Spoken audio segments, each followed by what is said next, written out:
Ross Bolen Podcast. You better listen. Welcome back to the Ross Bolen Podcast, otherwise known as RBP, presented by Bolen Media. I am your host, Ross Bolen, back again as always with your co-host, Chris Coulson. Christopher, how are you on a... Let's say it's Wednesday. Let's just say it's Wednesday. We're recording on Tuesday, but the episode comes out Wednesday. Hump day! Hump day! That fucking commercial. Dude, that changed the world. Honestly, that commercial kind of did change the world. I would say that was like one of the original... Why do I feel like LeBron ruined that? Did he? No, I think you're thinking Taco Tuesday. Yeah, I know he ruined Taco Tuesday. I feel like he ruined Hump Day. He could have ruined Hump Day, too. Maybe he just ruined yelling commercial things. Well, if he's ruined 2 out of the 7 days a week, then maybe we need to take our Son days of a back. bitch. You know what I mean? He's got to be stopped. He does have to be Day stopped. ruined Somebody needs to LeBron. do something about LeBron. Yeah. They're just letting him run wild, win championships, and ruin days of the Just week. in every fucking city, just running around winning championships. This is what Steph Curry let us down with, and now a fucking shoe line that he's also going to let us down with. Unbelievable. Coles and I almost wore the exact same outfit to record the show today.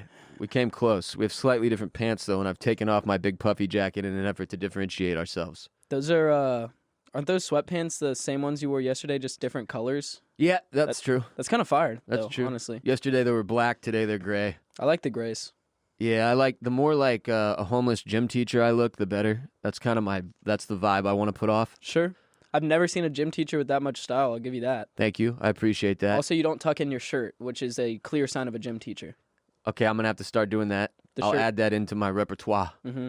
And, like, your shirts have to be just tight enough where you can get a little bit of pec action, but also you can see the gut through it. See, this at is the why I bottom. wish I had bigger nipples, man, because I have these little bitty baby nipples. Sure. Like tiny little pennies. So the you know? only time that anybody ever sees them is when they're... if I'm fully shirtless, and that's it, and even then, they're hidden in a bush of fur. I was just going to say diamond hard, and people can just see a little pokies on No, the so side. just barely, though. Just barely. Yeah. And that's got to be a really tight shirt, and I've got to be like, like diamond cutting nipple status. Yeah.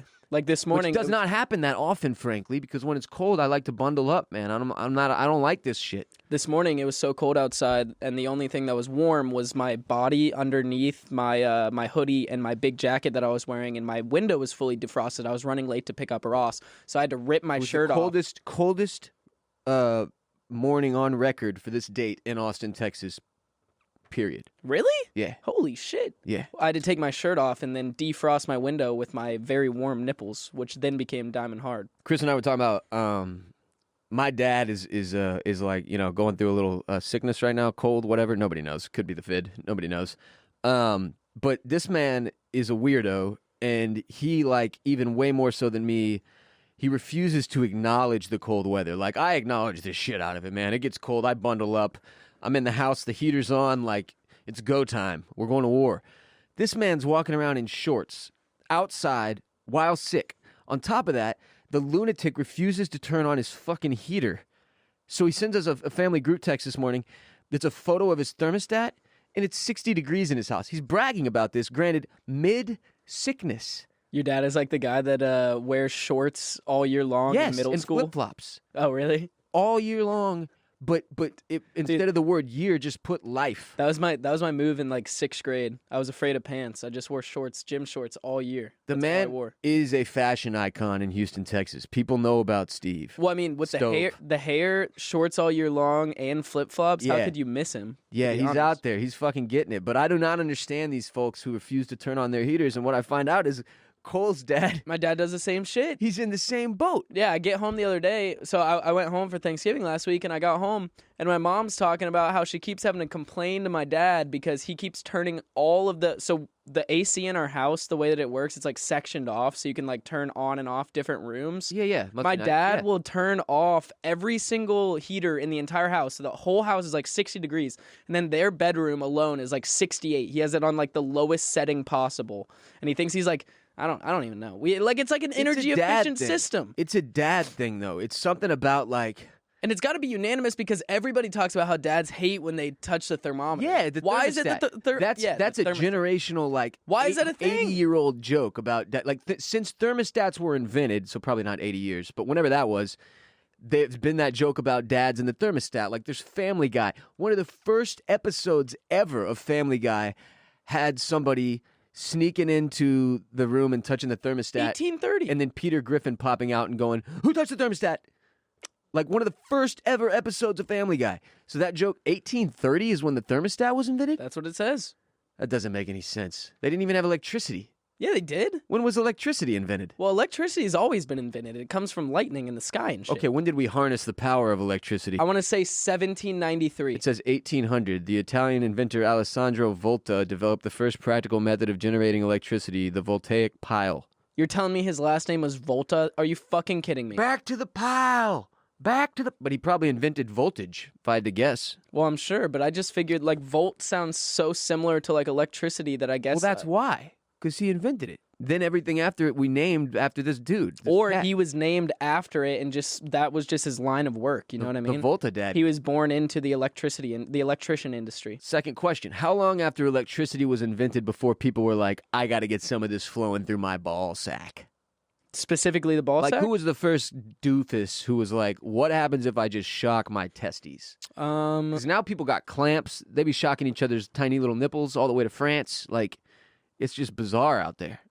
We use the electricity for the sexicity sometimes. You know, I mean, Not me, but us, people, humans. I've been I just don't really know what to Google for that specific question, or I would love to give you an answer there. Hey, I mean, we I do could have look a up taser sponsor now, bro. I could bring that into the bedroom, I guess, if things need to go that direction. I don't think we're there yet, but I'm just saying. The first electric sex toy was invented in the 1880s. Dude, a vibrator. They've been going at it. Damn, people. Humans have been horny. getting it forever. I mean, that was like that stone dildo that they found in Greece and like 2,000 years old or some shit like that. Yeah, you think cavemen and women weren't like throwing down with weird orgies in the caves? You're out of your stupid little skull. I think that's all they did. They had nothing else to do except club each other, the wild animals that were routinely threatening their existence, and then to sex in the pile with their rock dildos. They were the first Tijuana donkey house. But it's weird. Like, dads want to live like cavemen. They don't want to have heaters. They don't want to use maps. Like, that's a dad thing, a man-dad thing. And it's something about the ego. You know, like my dad the male ego driving us to think we don't need help. Yeah. That's what it is. We don't want help. We can do it on our own. But that's part of that old school American, like, machismo thing. I think that's a word. Yeah. Where dudes don't think they need help. They don't think they need assistance. And it's insane because no one can do this alone. This shit is impossible. My dad told me a story one time when they went to Dallas in the mid-90s, my mom and dad. And it was right around the time when they were first putting GPSs in rental cars. Okay. And when GPSs were first coming out in general. And they were like a secondary device, like stuck to the window, right? Yeah, exactly. Yeah, remember that era before phones and shit like that, where you had to buy like a TomTom? TomTom was one of them. Right? TomTom. Wonder what TomTom's up to. I don't probably know. got bought by like Tesla at some point. Honestly, we're probably using TomTom every day in our phones or something like that. Probably got bought by Apple. Yeah. But anyway, they go down to Dallas.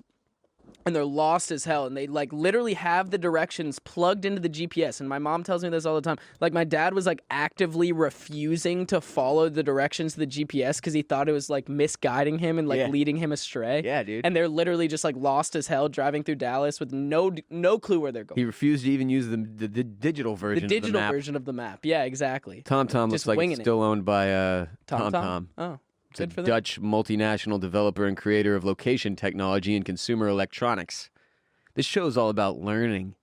It is all about learning. But no, back to what you were saying about like the machismo and shit like that. Uh-huh. Yeah, like the idea of, you know, kind of lock it up, be a man, move on, and stuff like that. Suppress it. Yeah. Just fucking have a drink and get your ass back out there. I mean, it's easy to understand where that comes from, though, when you look at, like, the circumstances of birth and stuff. Like, my dad was raised by my granddad, who was a Korea and Vietnam vet, and, you know, he grew up you gotta have down in Alabama. It's a situational thing, right? Yeah. And for generations like the World War II generation, Vietnam, all war-stricken generations of Americans, look, you can't go into a battlefield with the same outlook that you take into everyday life, and that has an effect on guys and the way that they live and then the way they teach their children, and it's had this weird reverberation through American society where now we can't turn on our goddamn heater or use maps or doctors, and we make terrible jokes that make everyone cringe and drink too much and eat cheeseburgers off the floor.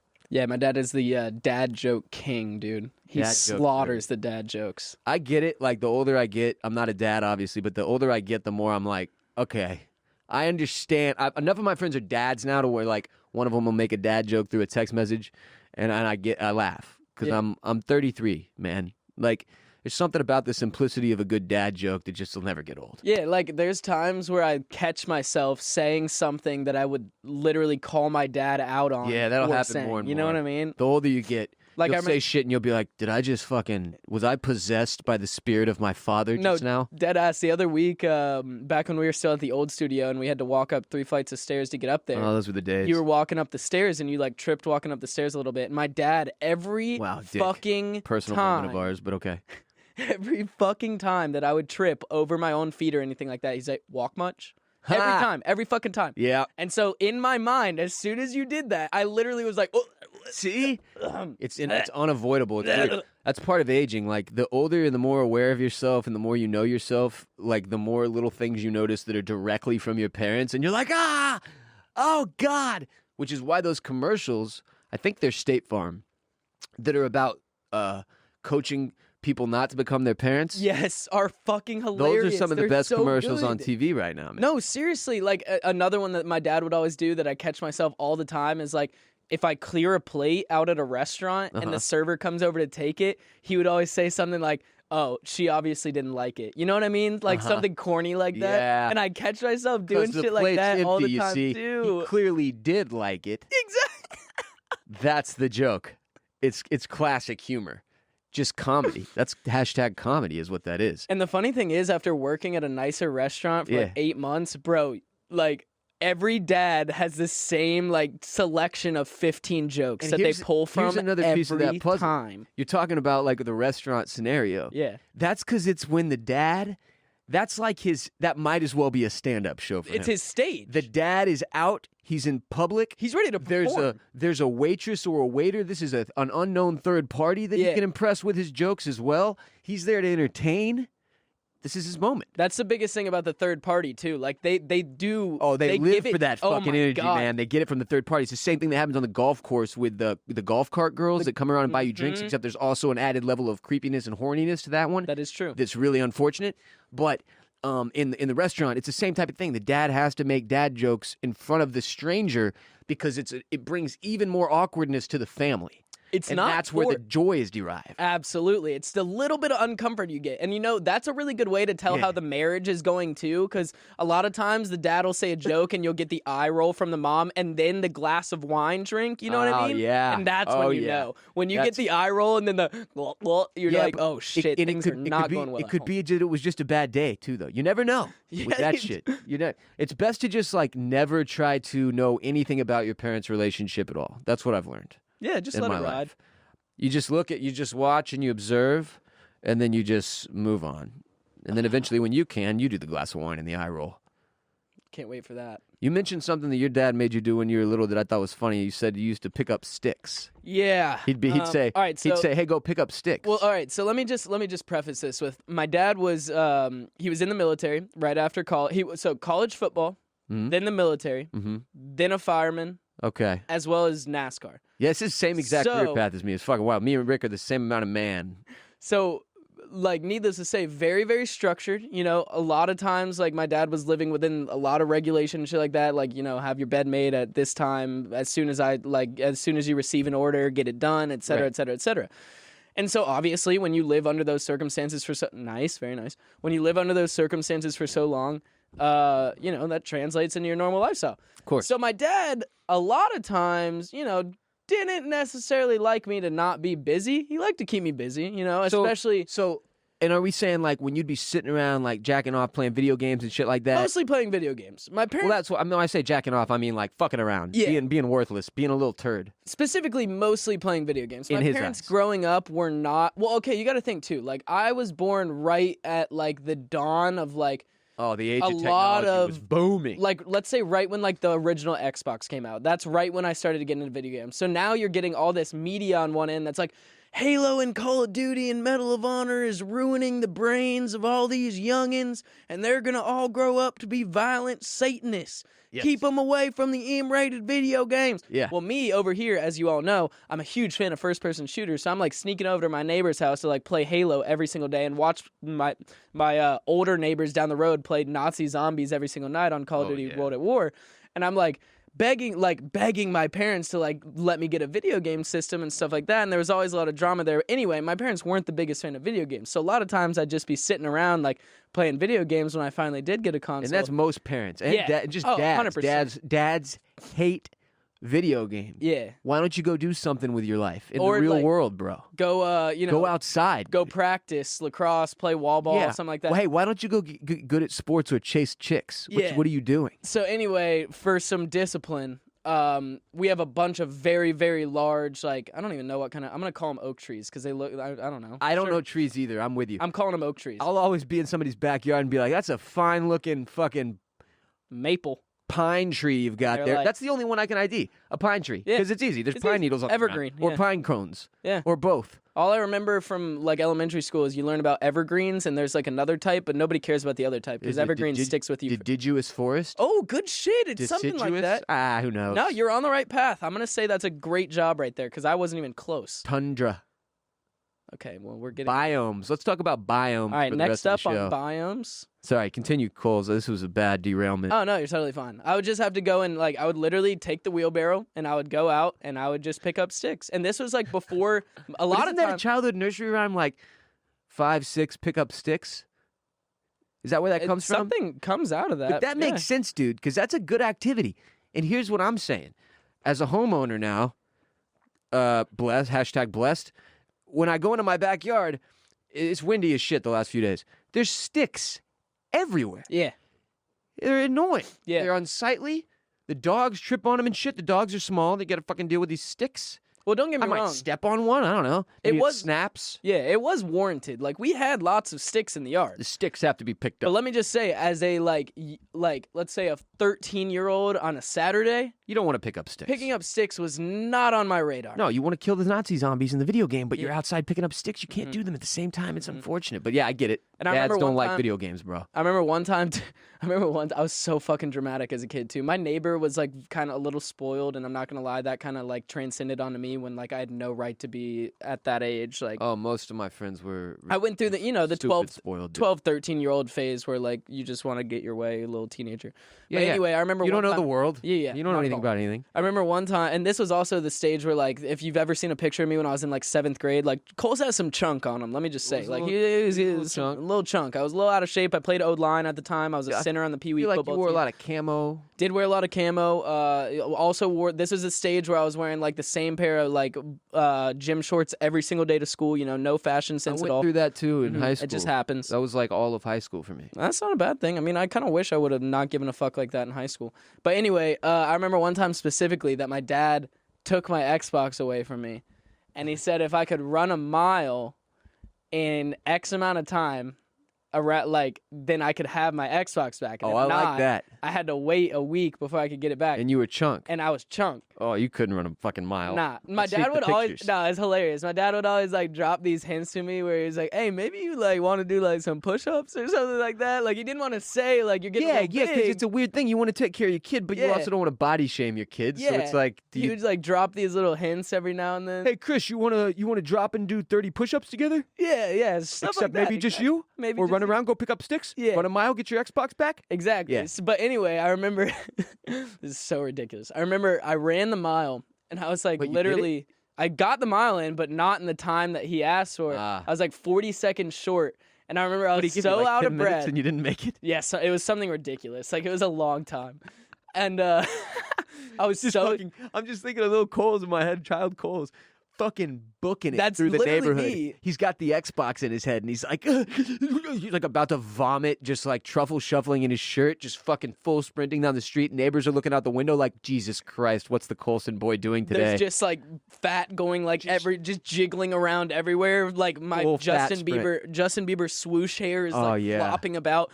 And I remember rounding the last corner and my dad's like shaking his head like I didn't make it. And I was so exhausted at the time. I'm just like I was so exhausted at the time that I just started like literally tantrum fucking bawling, crying. Like I had no idea how to react to that. I was like, no! You're just exhaustion. No! You're passing out. Don't get the Xbox back. That's sad. Yeah, it was a tragedy. That's but fucked you know, up. it taught me a good lesson. Needed to learn that one. Good Didn't shit, need the Rick. Xbox at the time anyway.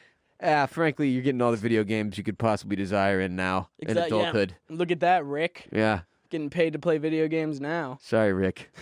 I kind of fucked that lesson up a little bit for you, but it happens. Anyway, you know what I used to do when I was a kid to pass the time? This is weird, but I did this for like literally hundreds of hours probably. What? We had a brick wall in our driveway. Yeah. I've said this before on the show, but it was years ago. And I would go outside and play with it. Like, you know, I played a ton of video games too, don't get me wrong. Yeah. Whenever my parents would give me shit and be like, get out of the house. Yeah. I'd be like, okay, fuck. I'd go in the driveway and I'd play baseball, pretend baseball with myself, but with a tennis ball against the wall. Yeah, wall ball. So I'd have my glove and me, and that was it. Yeah. And just fucking like play out a game. I'd do pitcher. I'd play like pretend to be shortstop, like throwing it to the first baseman. I was playing every position, and I never wore shoes, Okay. which was weird, obviously. Yeah. Because it was outside in the concrete's, first of all, it's Houston. It's fucking hot. Dude, I ended up having like the most incredibly badass feet by the age of like 15. Dude. Nothing could hurt me. Shockingly, I could run shoeless through a fucking minefield and come out clean. I actually know exactly, like, I know exactly what you're talking about, too, because, like, growing up around the lake, a lot of times we were barefooted all the time in the summertime.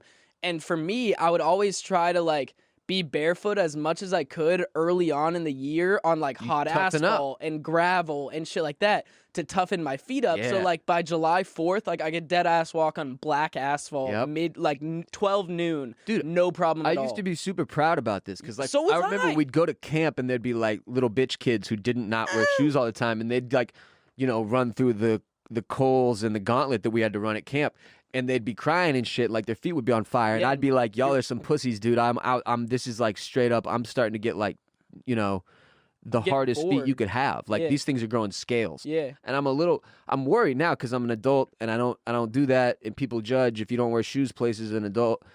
And now, so I've been wearing sneakers and I became obsessed with sneakers, and now I have too many sneakers, and now I'm getting these like soft bitch feet, and it sucks. Well, it's wild because, like, for a while there, I didn't know if people knew this about you, but when you were painting your feet just to look like shoes because they were still so hard, that was Yeah. a crazy phase in your life, bro. Cool move though. Like I would just paint them up, put like a swoosh on the top. Yeah. But then my feet got hairy and it stopped looking as like realistic. People were like, "Whoa, what's happening?" Those are some really skinny laces. I'm really Plus, confused in the here. grocery store, I was leaving wet paint marks when I walked around, like it was like an IKEA. Like I had people following me was because like they thought that was the direction to go. It was like the tracker perk from Call of Duty. People can just track where you Yeah, can I walk turned around shit and it was that. like in Forrest Gump when he's running and he turns around and there's like 600 people behind him and he's like, Christ, and just keeps running. Like that was me in the grocery store because I couldn't stop painting my feet. That was a wild phase, man, but I'm glad you made it out of that. Yeah. It was a moment of pride, though, to have those strong-ass feet. This is a strong introduction. This is a strong introduction. I specifically remember my friend Ryan. I won't say his last name because we're not close anymore. But Ryan had literally Fuck you, Ryan. Ryan had the strongest feet of any friend that I knew growing up because he could literally run on gravel, no problem, and I would be over there like tiptoeing across it at the time. I was Ryan. like trying to my make squad. it. Yeah, I was the dude. Ryan. What a time. Yeah. I miss Shouts those to days. all the hard-feeted people out there. All of us. I was one of you. I'm not sure if I qualify anymore. I have noticed my feet aren't great. Like there's something on the bottom that needs to be graded off. And on that note, RBP 354 is brought to you by Felix Gray. There are a lot of blue light glasses on the market. To lump all blue light glasses together is like lumping Honda Civics and Corvettes together as cars. Screens produce most blue light at a certain point in the spectrum, 455 nanometers. Most clear blue light lenses filter 2 to 3% of blue light from screens. Felix Gray filters 15 times more. High-quality frame materials make Felix Gray durable, super lightweight, and can be adjusted to fit. Felix Gray glasses filter 15 times more blue light from screens than other blue light glasses. Like I said, they can be adjusted to fit, they filter 15 times more blue light from screens than other blue light glasses. The original optical lenses relieve most eye strain symptoms from daily screen time. We're all stuck staring at screens this year, keeping up with our families, doing meetings for work. It's legit like 10 hours a day for Chris and I at a minimum. We definitely experience the symptoms of eye strain by the end of the day. And my blind ass has worn contacts since I was like 12 years old or thereabouts. So when my eyes are worn out at the end of the day, I turn to Felix Gray. I have the Nash frames. I have the Faraday. Wear them every single day and night. Have for a couple years now. Love them. They're more advanced sleep glasses, relieve serious eye strain, and when, excuse me, were especially designed for late night screen time to improve sleep. So if you are a big movie watcher, TV watcher, video game player at night, their sleep glasses are great. Felix Gray features highly curated, timeless styles made from Italian acetate for stylish, durable, lightweight, super comfortable glasses. Industry-leading blue light lenses come standard at $95 or add your prescription at checkout, starting at $145. Join the 250,000 people that report noticeable relief from screen time with their glasses. If you don't love your Felix Grays in the first 30 days, their in-house customer care team will take care of exchanges and returns. Shop 15% off site-wide now through December 2nd. Go to felixgrayglasses.com/RBP to shop better blue light glasses at their best price ever. That's FELIXGRAY glasses.com/RBP for 15% off site-wide through December 2nd. That's tomorrow. Get in there. Free shipping, free returns, free exchanges. felixgrayglasses.com/RBP. And by tomorrow, I mean today. Go now. felixgrayglasses.com/RBP. Time for some announcements and shouts. First off, happy birthday. Happy 25th to Tyler, coming up on Friday. Enjoy it, player. Coles and I will be live on twitch.tv/BossRollin tonight, Tuesday night, and Thursday night this week at 7 p.m. Central Time. Come through. We've been playing a lot of Cold War. We'll try to work in some Warzone, perhaps some Apex Legends. If you got a game you think we should play, come through and tell us. Twitch.tv/BossRollin, 7 p.m. Central, Tuesday and Thursday this week. We're live for a few hours. Come through. You can watch this show if you want to, instead of just listening, if you also want to see our shining faces, youtube.com/Bolen Media. Do it. Go watch every episode that Bolen Media produces from both RBP and OCC, our television and film podcast, Oysters, Clams, and Cockles, youtube.com/Bolen Media. Now it's time. First segment. A long December, but there's reason to believe.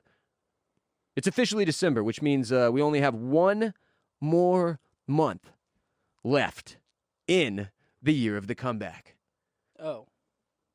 Well, I wish you would have said 2020 there, because I like the year of the comeback. This is it, though. This is the final push, the last hurrah, the big huzzah. Indeed. For those of you who may be new here, what is the year of the comeback? Every year on this show, we have a theme. We did the year of the sock. We did the year of the robe. Year of the robe. Our first year. Huge success, year of the robe. Both phenomenal. This year, when it became evident that COVID was going to be a problem longer than just a couple of weeks, we were around March. We decided, my personal circumstances, having been going through a divorce and trying to figure my life back out, it was just evident that we all needed something to kind of rally behind, and the year of the comeback was our theme for this year. 100%. And Coles and I have stayed focused on that as much as we can. It's a big part of our Ross fit routine, and just our day-to-day grind to improve and get better at our jobs and our lives and at being adults and living in this fucking crazy society. It's been an incredibly motivating factor for me throughout the course of the entire year, but this year is almost over. And I know a lot of y'all, this is the hardest part of the whole year, the holidays, November and December. And it's not just because of family, and it's the stress of work, of life. There's more to attend to. There's so much going on. So many people get overwhelmed during this time of the year. It can be incredibly demotivating. There's more, monetary drags on your life, let's say. You got to close out the year strong financially, the Christmas presents, the holidays presents, the cost that comes with travel, all of it. Big meals. Making sure you have all your tax stuff done properly or whatever the hell in advance of the next year. All the things. Lots of stressors, that adults have to do. There's a lot. And there's kids and all of us, really. There's a lot of stress that comes around, just systematically, that comes around with the closing out of a year. For sure. Psychologically, almost. Yes, absolutely. Especially, let's say, in a year like 2020, where, oh my I feel God, very bro. lucky in the sense that I genuinely feel like I had a very productive year. I got a lot done. Same. And I'm in a very good spot going into next year. But for a lot of people, this year has been very difficult in the sense that you may feel like you spent 2020 and maybe you're in the same spot you started 2020 at. Or, if anything, maybe it's gone you feel worse opposite direction. You feel worse exactly. off than you did before this So year. that type of psychological stress, I'm sure, is weighing on so many of us right now with closing out. It forces you, Chris, to take a look at your whole year. Absolutely. Right? The end of the year, New Year's in particular, people reflect. Absolutely. People look back. And this year has been mostly not fun to look back at. right? Even for those of us like you and I who were fortunate enough to feel productive in this year, right? Like we moved forward. Like I certainly feel like I've moved forward in a ton of different arenas, just my life in general, but then also for work and our profession. And hopefully, even if physically, but it was still brutal. Yes. Okay. Yes. Absolutely. Like this was not fun for me. And I'll tell you, as when I got through the bulk of the work that it took to recover from divorce, there was a moment, not even a moment, a period of time at that like closure where it was difficult again. Because you're reflecting, because you're you're looking at what you just went through and you're like, holy shit. And there's something to that like acceptance and the absorption of like, this occurred. I need to make peace with it and move forward. Like that making peace with a tragic period or just a shitty period or just a year like this, that's a difficult thing to do as a 100%. Human being. But you have to do it. It's the only way. And it like whether you like it or not, that moment will come where you're forced to look at this year. And like, again, most of us aren't going to enjoy that moment. And so this final month is going to be tough. And it's even more motivation to me, to you, I know as well, Chris, and I hope for all of you, to fucking stay on the ball. Stay on all the shit we talk about every week. Take care of your shit yourself. And try to help those around you who you see struggling as much as you can. I'm very fortunate in my life to where I struggle often. Not that part being the fortunate part. The fortunate part is that I am surrounded by people who routinely step up to make sure that I'm okay. That's nice. It's very, very nice. Not everybody has that. Make sure the people around you do. That's incredibly important. If you're not struggling or you feel like you've just crushed this fucking year and it sucks that everybody else is struggling, yo, pay it forward some then, homie. Like, 100%. Don't just sit there on your thumbs. It's rough out here in these streets, and people need support. Do your part to be a part of that support system for whether it's your neighborhood, your community, your friend group, whatever. And on that note, too, if you do feel that you've had, let's say, a fantastic 2020 or something, or a phenomenal 2020 you've really enjoyed this year and you feel like you've gotten a lot of growth out of it, don't skip the reflection part of things in any way, shape, or form. If anything, reflect even more on that. Figure out what led to those successes, because I'm sure there were failures before that did lead to those successes. And absolutely enjoy them. One thing I highly, highly recommend going into the end of this year is take some time and write it out. For me, writing it out and writing basically to myself and putting it on paper to read back to myself and reflect on moving forward. Yeah. Remind myself constantly what it was. Like, I have a note that I wrote to myself on New Year's Day of last year, like December 31st, 2019, going into 2020. And I still go back and I read that all the time. And when you have a year that your reflection begins to pay off and those tribulations begin to show and you begin to rise and climb and you're making progress, you have those reflections to look back on and remind you what got you there to continue your, I don't even want to say upward rise, your forward progress. What you keep is perspective. Absolutely. And you're able to recognize where you were, where you are now, the difference, the work it took to get there. Yeah, you can see. And if you don't ever take the time to stop and appreciate those payoffs, you're doing it wrong, because you got to get the good juice out too, man. Like, and give yourself the joy and the accomplishment, the feeling of accomplishment that comes with taking steps forward. If you never reflect, you don't get that. So you have to stop. And Coles, to your point, end of the year, man, the putting shit to paper is so important. None of us really do it. But those of you who do, that are practiced at journaling, that are practiced at putting that to practice, that is so impressive to me. And so many of y'all have vouched for that as a method that has helped you. And it's been tough for me. And part of that is I kind of get to write a lot every day. I do. I get to write for the outline. I get to put stuff to paper pretty regularly. But there's a difference between like stopping to journal, like, how'd this year go? How did I feel? Let's make sure we take good stock of what we endured and survived so that we're better off moving forward. Like that's a thing that I don't have enough respect for still, and it's something that I need to add to my like repertoire of. Yeah, you sort of have like this like armory as a human. Yeah, that you build over the course of your life. All these tools in your tool chest. People like to call it that shit. They like to call it a tool chest. I don't know why it has to be an armory, but either way, and like that's one I don't have yet. That's one that it's not like I know shit. This is what I mean. We talked about this other. I got stuff that I learned when I was 18 then I know people that they don't have that shit in their tool chest still at 33. Sure. You know? Then there's stuff that I know people who are 21 that have shit in their tool chest that I don't have in mine at 33. And then there's the vice versa, and it's like, it's just weird how at the different phases of life, what the different types of people pick up along the way. And in terms of reflection, I think the biggest thing for me, the biggest kind of epiphany in how to, let's say, reflect in a way that leads to growth was avoiding blaming things that aren't myself. Obviously, all this shit happens to you, but you have to reflect on the things that you can control. If you only reflect on the existential and the worldly problems around you, everything is going to constantly seem like a failure. You really have to take into account what happened to you specifically, what actions did you do that caused this, and how can you improve that, adjust that, fix that moving forward. But learning how to really blame myself, to be blunt about it, was one of the best things that I could have done because... Well, you could, instead of saying blame yourself, you could say learning how to take responsibility. Sure, take responsibility. Yeah, because you don't want to... That's a hard thing for me too, but you never want to coat stuff in negativity. Like blaming yourself is just...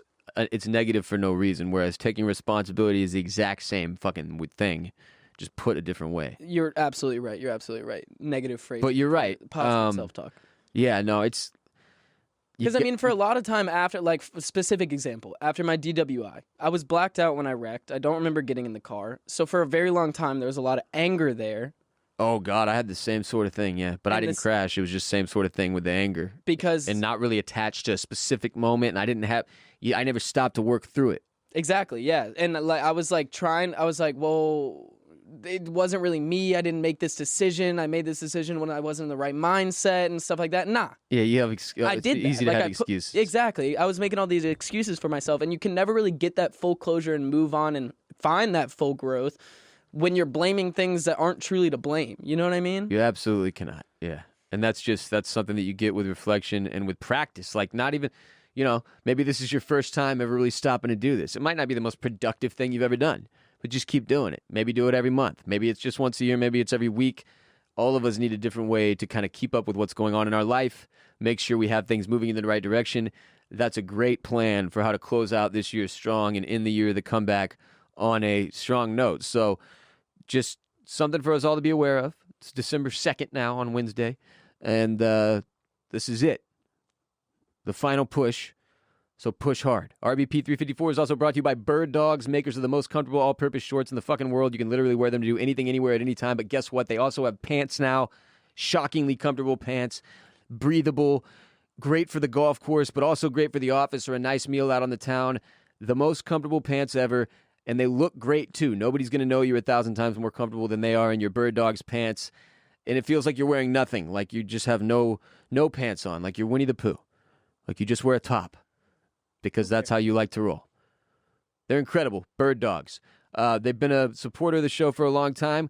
Go to birddogs.com, enter the promo code RBP, and when you pick up a pair of Birddogs pants, a pair of Birddogs shorts, whatever Birddogs stuff you need, you're going to get yourself a pair of nunchucks for free. Hi-ya! A free pair of nunchucks when you use the code RBP at birddogs.com, and boom, free nunchucks with your order. Enjoy your Birddogs. You will never want to take them off. They're a safe space for all your most valuable possessions. Next segment. Insane headlines of the day.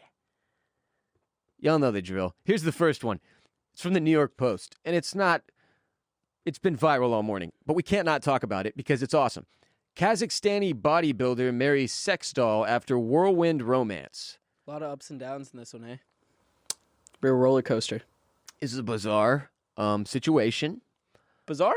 You think? There are a lot of photos of this gentleman. I'm just going to read the story. Oh, they have a wedding video. Can I just read it? Oh, yeah. Full-blown wedding video, wedding photos, wedding party. I'm going to read it. Proving that love is blind and sometimes kooky. Good one, journalist. A bodybuilder from Kazakhstan has tied the knot with his dearly beloved, a sex doll he dated for 8 months before proposing a year ago. I love that they endured a year-long engagement, and by they, I mean this man and an inanimate fucking object.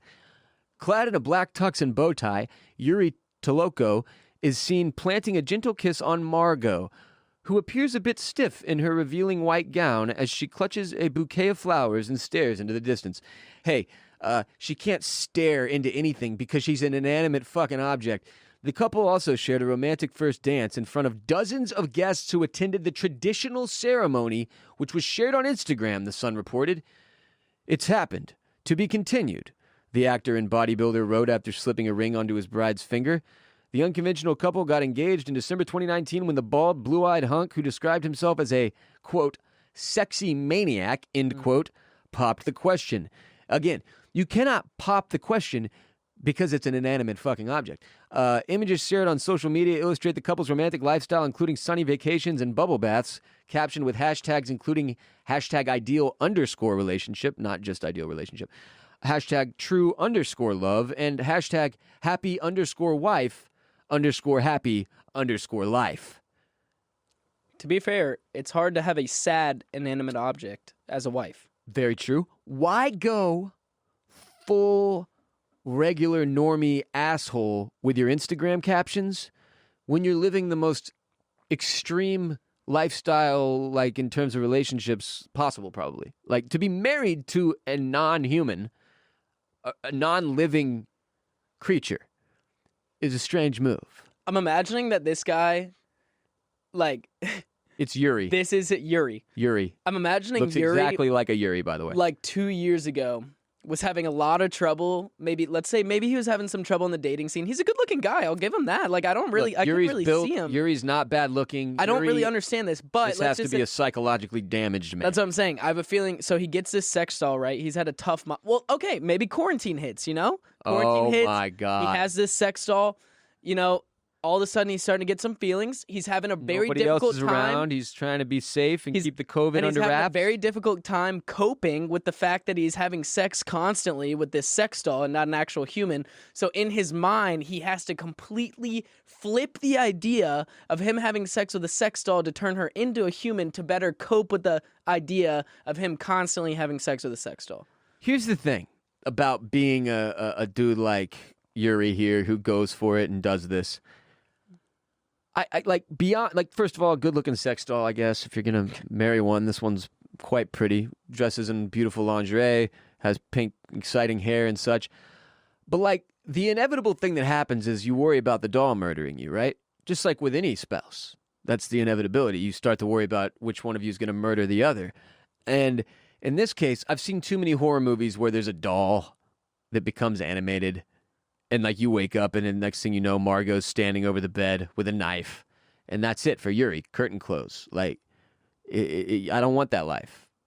I'm going to continue to read this story. In the post of them working out together, Yuri wrote, "Couples need to talk less and connect more.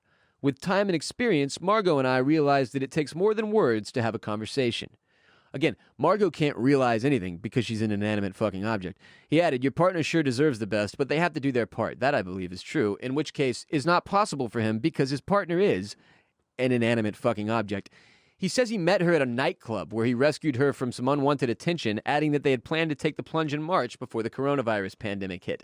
Yeah, I most definitely noticed that quote, and like, what I need way more background information on that. One, what the fuck is a sex doll doing at a nightclub? That's my first question. Two, how? I have way too many questions. Like, was it that the nightclub set out the sex doll so that people could come fuck them?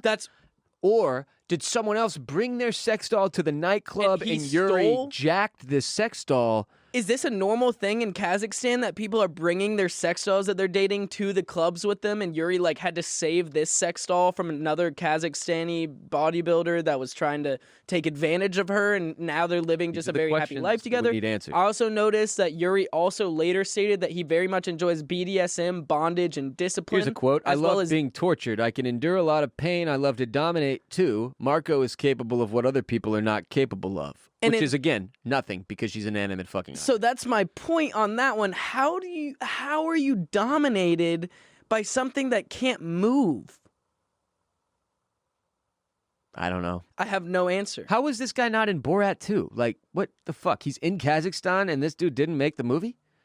These pictures are hot, though. Like, I wonder how much he paid for these pictures. Like, it's them, like, professionally photoed in a bubble bath together. Yuri's, like, dead ass. I'm looking at them naked. cuddling in bed too. Now they're cuddling in bed with Yuri has lingerie on. They're looking into each other's eyes. He's taking her on boat trips and shit though. Like, here's the thing: if I'm on vacation and I get on the catamaran night cruise to go fucking have a nice little dinner with my girl or whatever, and then I see a dude in the corner and it's Yuri, and his date is a doll that's stacked with like no bra on. I mean, I can see Margot's nipples here. Oh yeah, they stay diamond hard. Honestly, I think this is. Were you gonna finish that off No, with I you're don't out? have- Are you? I think I had to leave that thought process. Were you gonna leave the catamaran though? Because No, honestly, if you would leave the catamaran, maybe this is the power move that Yuri's pulling. Like he's just bringing this shit everywhere so he gets can more have space. He has way more space. Nobody This is his ever fucks with COVID him. magnet. He Yes. keeps everybody 6 feet apart because he's got a fucking Margot doll. Exactly. The only thing I'm curious about, well, honestly, also power move. Don't have to pay for food. Don't really have to pay for nourishment or anything else like that because I'm assuming she doesn't eat. Hopefully, God, I No, hope she doesn't eat because she's an inanimate object. I don't know what Yuri shoves down there. Yeah, well, we know some of the things he shoves down there because it's a sex doll and he's Yuri and has a penis. We've been told at least. But also, I just want to be like, I saw a photo of them on a plane, which means he's buying her a plane ticket because you can't just bring a sex doll on a plane and have it take up a seat without buying it a ticket. You know what I mean? That's a good point. So at that point, it begs the question: does Margot have to have an ID to get on the plane to show the TSA when they're boarding? That's what I need to know. Also, KFC, Barstool KFC, Kevin Clancy, friend of the show in some form, he tweeted that, who is weirder, this dude or the people who showed up to, do the wedding with him? Literally all his friends and family who were we're very happy for Yuri, and we're going to go support him in this and do a full-blown wedding with photos and a videographer and a priest and shit. What a ridiculous... Hey, the only requirements for a wedding to take place in Kazakhstan are that both consenting partners have to be male and female over 18 years old, with no mention of whether dolls are included. Does that mean the doll has been around for 18 years, or they're just assigning it an age older than 18? Yeah, there's a lot of discrepancies here, and none of this is being talked about. We need we need more info. This is the New York Post. Nobody That's is what asking they do. the right hard questions. Ask the hard questions to Yuri and Margot. They're I'd just like going to sit along down with with the Margot for about 30 minutes on the pod. If Margot's got an agent that can reach out to us, Margot, Let we'd us love know. to have you on the pod. We'd love to hear about your relationship with Yuri. How y'all BDSM each other and such. And how you met at the nightclub. We need to know how their first night together went. Who How was your their first date? Who was your Geppetto? Who animated you? Who was your Dr. Frankenstein that made you come alive? Where is what's Woody's owner's name? Where's your Andy? Is Yuri your I think Andy? Yuri- Did your Andy take you to this nightclub and leave you there? We need the answers, Margot. Please let us know. Do you think she has, Yuri written on the bottom of her foot? Yes. I most definitely agree with you. Now that actually. I'm It wouldn't surprise me at all if there's he got Yuri tattooed on her ass or something like that, property of Yuri. Yuri's weird. Yuri's a weird cat. Next segment, we're gonna skip over a little animal story we had for you. Perhaps hold it for Patreon this Friday, and instead, Ron Bowler's Hotline Call Extravaganza preview. For those of you who are unaware, we do 3 episodes of this show per week. 2 right here, wherever you're listening now, on Apple Podcasts, Spotify, YouTube, SoundCloud, etc. And then 1 ad-free episode every Friday, exclusively on patreon.com/Ross Bolen Podcast. Now, last week was Thanksgiving on Thursday.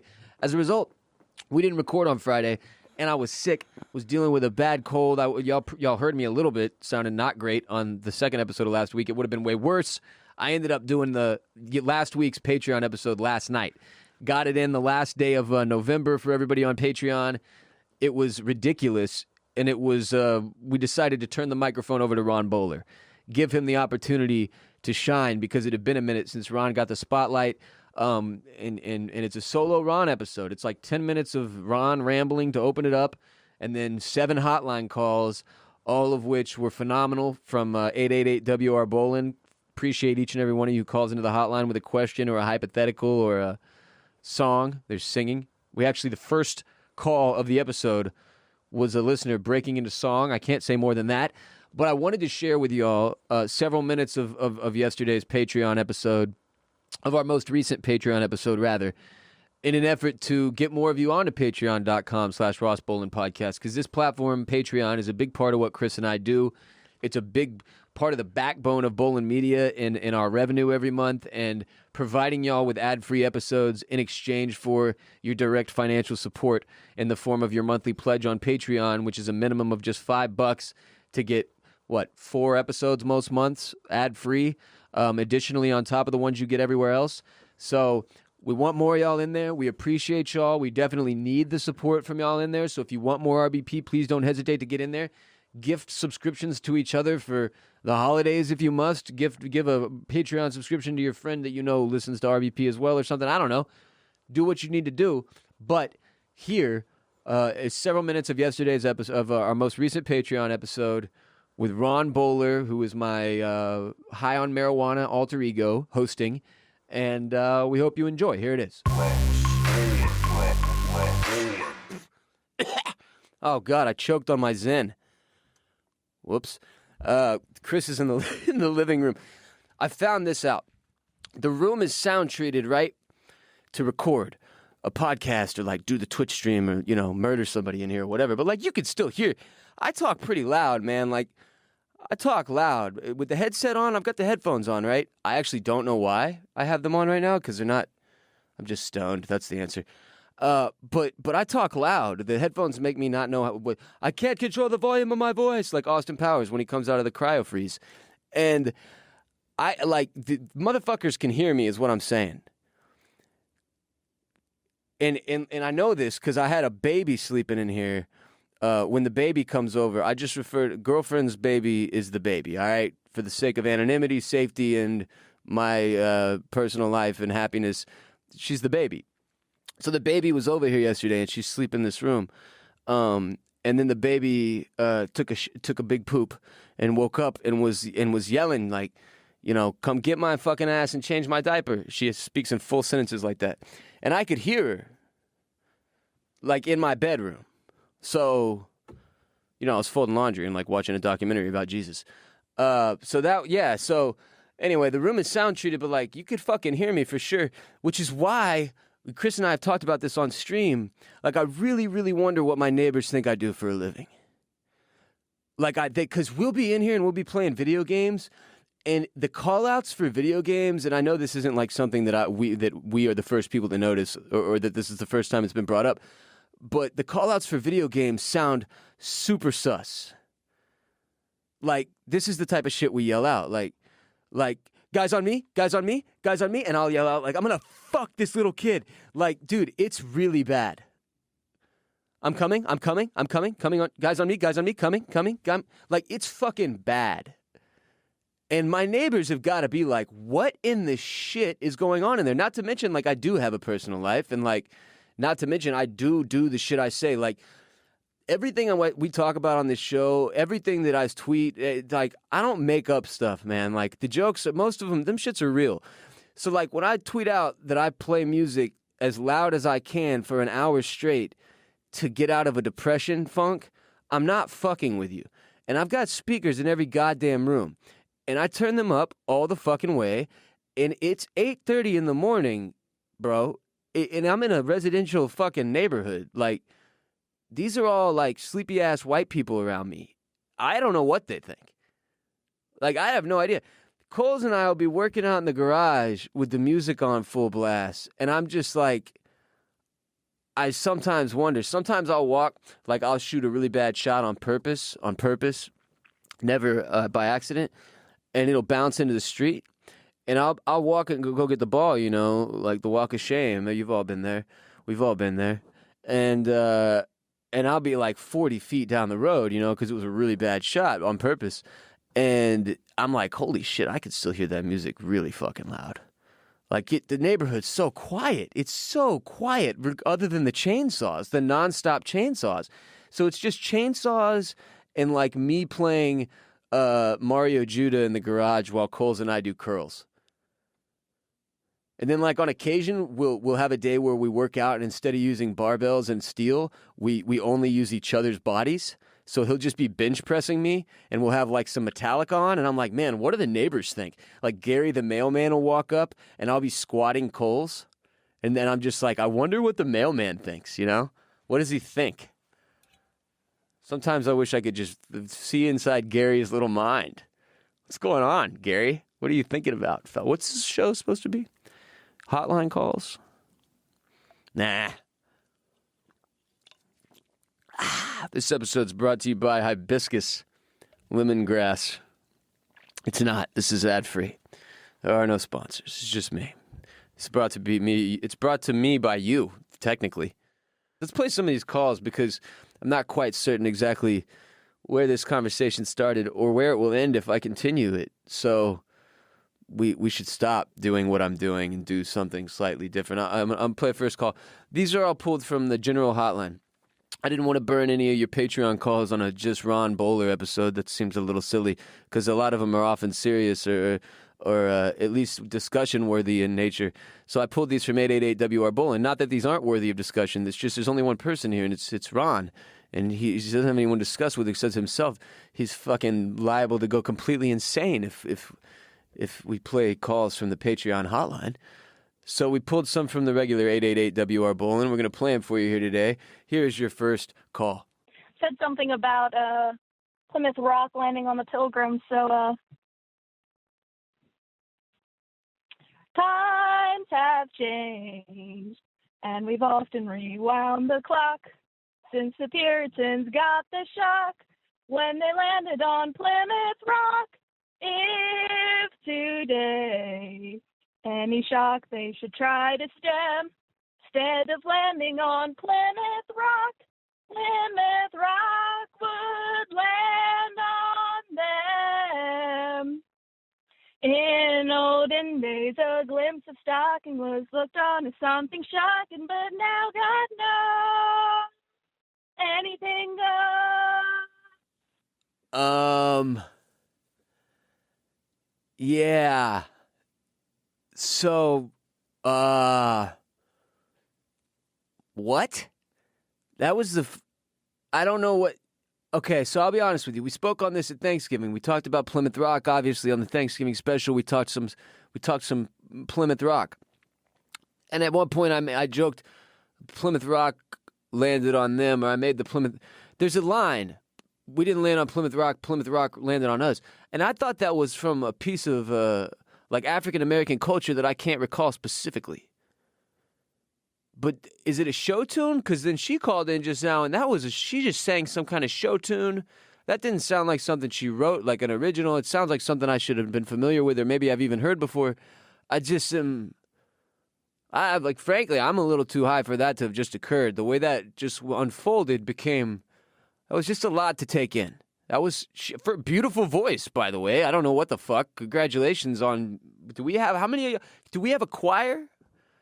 Like enough of y'all that are sick at singing that we could do like a choir version of the intro song, the theme song? Or like, could we make a chamber choir? Do we go around to different old people homes? What's the politically correct way of saying that? Retirement communities? And do we do choir songs at Christmas?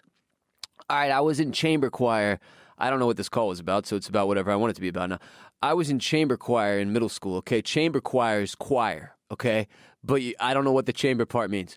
I don't know. That makes me scared. It's something religious. I don't know. It's tied to Catholicism somehow. This was an Episcopalian chapel, private school. It's St. Francis Episcopal Day School, Houston, Texas. Best decision my parents ever made. Best influence on my life out of anything, excluding, like, you know, actual humans. Like, in terms of organizations, best thing that I was ever a part of was St. Francis. That place was fucking incredible. It gave me, like, the foundation for what has been the rest of my life. I'm super thankful that my parents were a lot broker for a while because it was expensive as fuck. I'm thankful that they sent me there. We had a chamber choir. I was in that chamber choir, and the best part about being in chamber choir, I was an alto, okay? And I remember being stoked on that because I hadn't hit puberty, and I was like, yo, at least I'm not a high voice boy. Like, I'm not a bass or whatever. A bass? A bass. but I'm an alto. I'm not a soprano. I'm not a... Was it alto? Fuck, I don't know, dude. I was the one above bass. Okay? I was stoked on it.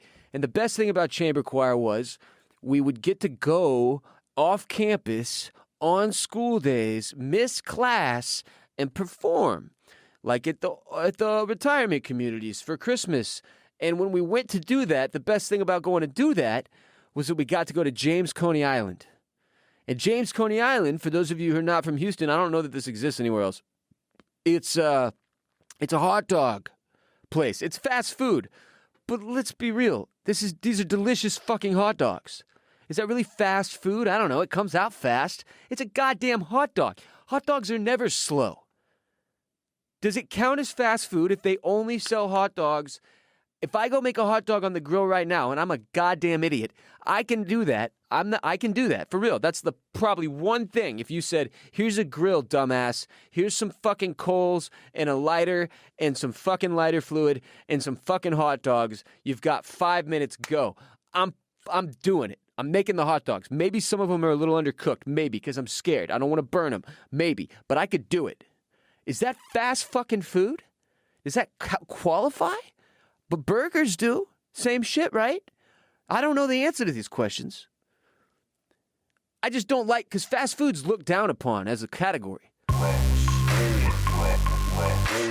There you have it. That was our your preview, your teaser, your little slap and tickle taste of our most recent Patreon episode featuring one Ron Bowler and a slew of hotline calls as well as some other random discussion.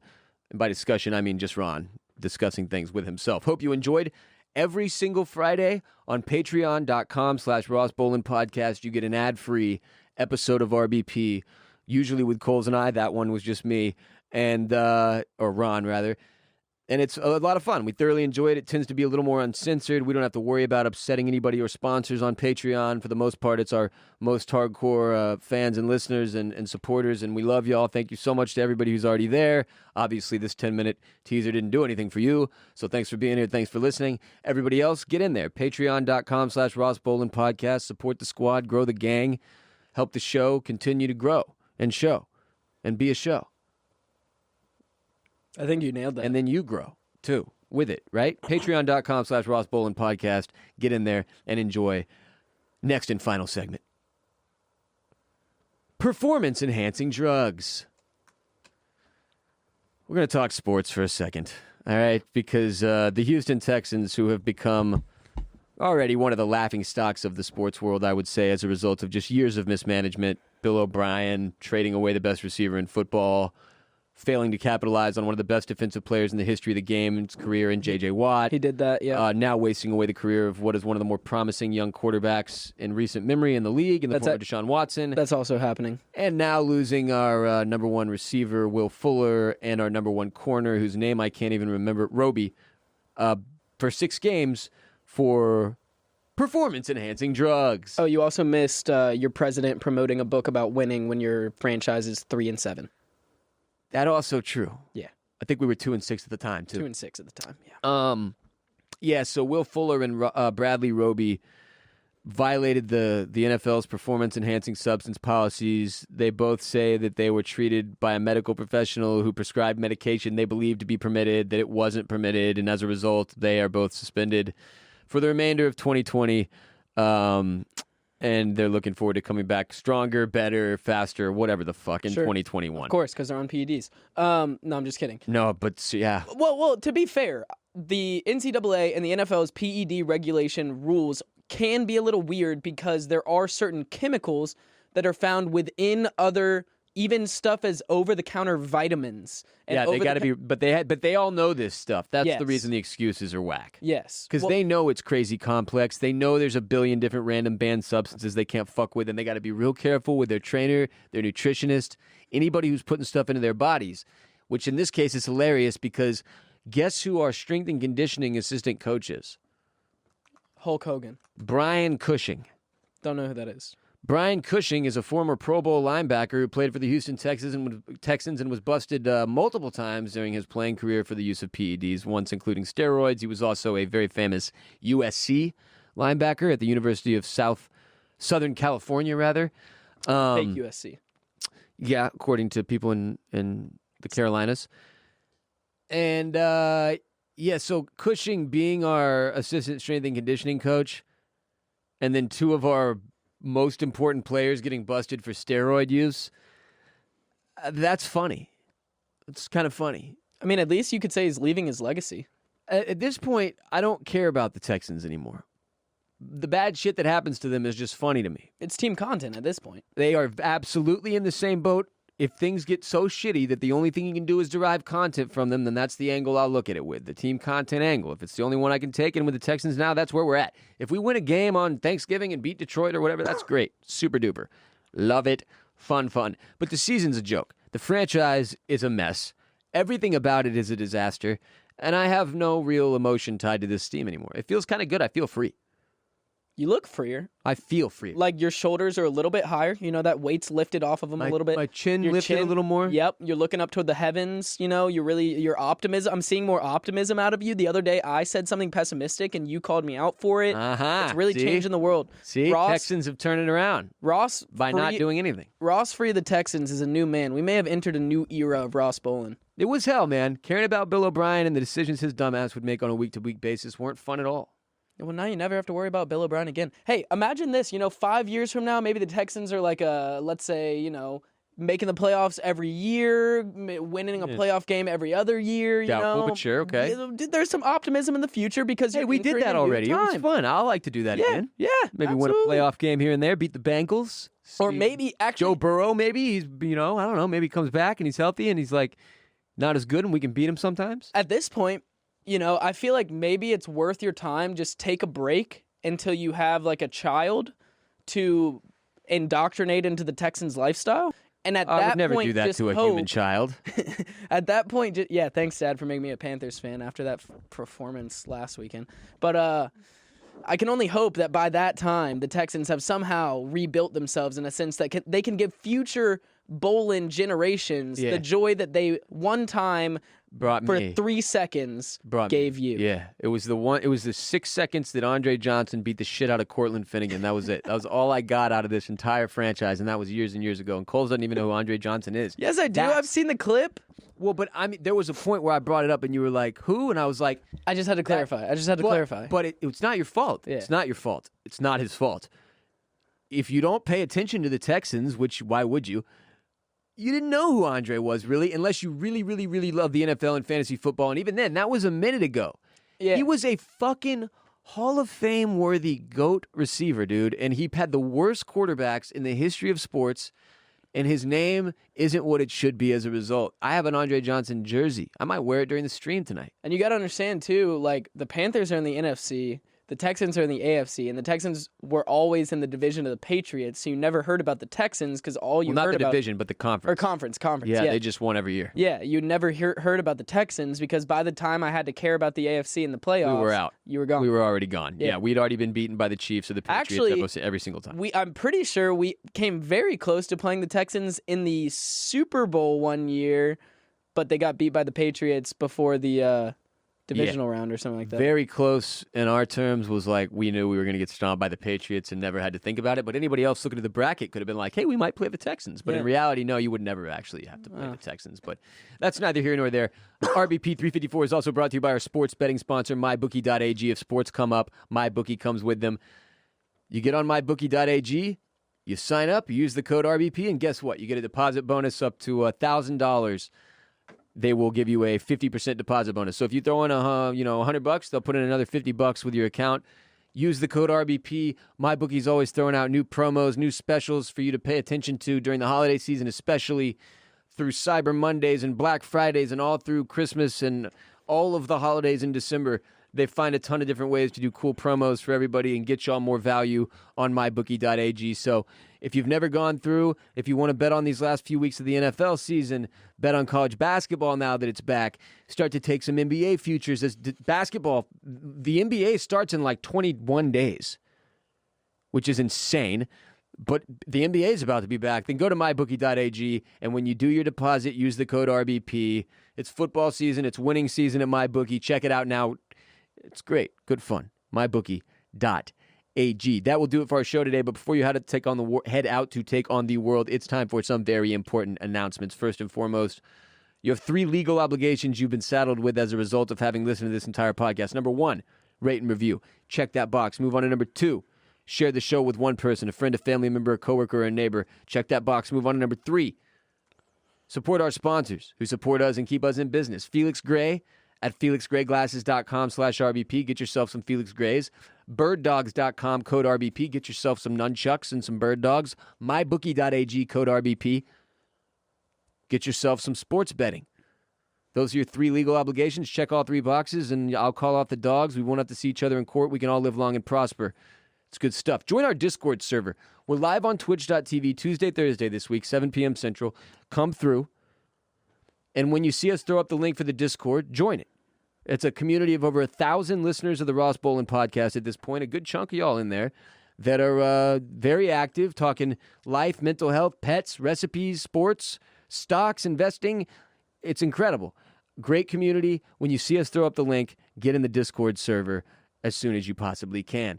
Check out Bolen Media's television and film podcast, Oysters, Clams, and Cockles, available wherever you listen to RBP. And keep in mind, if you have never watched The Sopranos, or you're a big Sopranos fan and want to do The Sopranos watch with Barrett and I, my co-host Barrett Dudley, we are starting first week of December with Season 1, Episode 1, exclusively on Patreon. We're doing it ad-free on patreon.com/Oysters, Clams, Cockles. If you're part of the Clam fam, if you've loved OCC over the years, or if you listened when we did Game of Thrones and loved it, and you want to listen while we're doing The Sopranos, go to patreon.com/Oysters, Clams, Cockles this evening and get into one of those tiers and do your thing. I'm very excited. I haven't watched The Sopranos in a long time. It's one of my favorite TV shows ever. But in general, if you love TV and film, movies, Hollywood, pop culture, you will love Oysters, Clams, and Cockles. We do a regularly scheduled podcast like we do here on Spotify, Apple Podcasts, youtube.com/Bolen Media that's public for everybody and is ad-based every single week.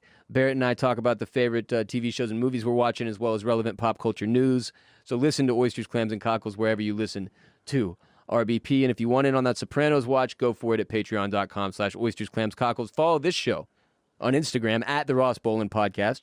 We are on Twitter at Ross Bolen Pod and Facebook.com/Ross Bolen Podcast. I'm Ross Bolen, and you can follow me on Twitter, Instagram, and Snapchat at WR Bolen, at WRBOLEN. Christopher, where can everybody follow you? You can find me on Instagram at ChrisSC99. You can follow me on Twitter at Q0ULS. And you can find me on Snapchat at Chris_Coulson. That's COULSON. And that will do it for RBP 354, produced by Myrriah, Gossett, and Mike Moody Garcia of Permanent Record Studios in Austin, Texas. We will be back on Monday with RBP 355. But first, this Friday, right back on patreon.com/Ross Bolen Podcast, where we are every Friday with another exclusive premium ad-free episode for dues-paying members of the RBP gang, pledging their monthly support to keep the podcast alive. Minimum of just $5 on Patreon. Come through, support the show, get more RBP. Again, 2 episodes this week if you've been on Patreon, because you got one yesterday, you get one Friday.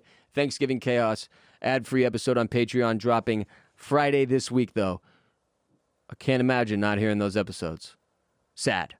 Patreon.com/Ross Bolen Podcast. You are not alone. Podmen get paid. Respect Mr. Park. Strength and honor. Gang, gang, gang. Peace be with you. And also with you.